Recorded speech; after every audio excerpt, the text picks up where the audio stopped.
خبر شامل کرتے ہیں فیصل آباد سے، جہاں تھانہ گڑھ فتح شاہ کے S H O Waseem Aslam کی منشیات فروشوں کے خلاف تابڑتوڑ کارروائیوں کا سلسلہ جاری ہے۔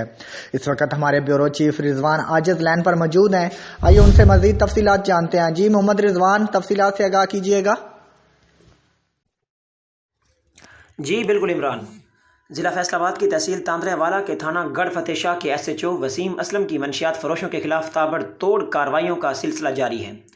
آج مزید 3 منشیات فروش مختلف مقامات سے رنگے ہاتھوں گرفتار کر لیے گئے ہیں۔ گرفتار منشیات فروش چک نمبر 621 گافبے کا رہائشی تنویر ولد یعقوب پیروکا، مسافر والا کھو سے برکت علی پروانہ ولد احمد یار اور موضع بوئیاں والا سے زوار حسین ولد نور محمد ترہانہ پر مقدمات درج کر لیے گئے ہیں، جبکہ اس موقع پر اہل علاقہ کا ایس ایچ او کی منشیات فروشوں کے خلاف کارروائیوں پر خوشی کا اظہار۔ اہل علاقہ کا یہ کہنا تھا کہ منشیات فروش جو ہیں وہ علاقے کے لیے، وہ عوام کے لیے اور معاشرے کے لیے ایک ناسور کی حیثیت رکھتے ہیں اور ایسے ناسوروں کا ختم ہونا لازمی ہے۔ اس موقع پر ایس ایچ او تھانہ گڑھ کا کہنا تھا کہ ہم منشیات فروشوں کے خلاف ایسی کارروائیاں مزید مستقبل میں بھی جاری رکھیں گے اور معاشرے کو اس لعنت سے، منشیات کی لعنت سے پاک کریں گے۔ جی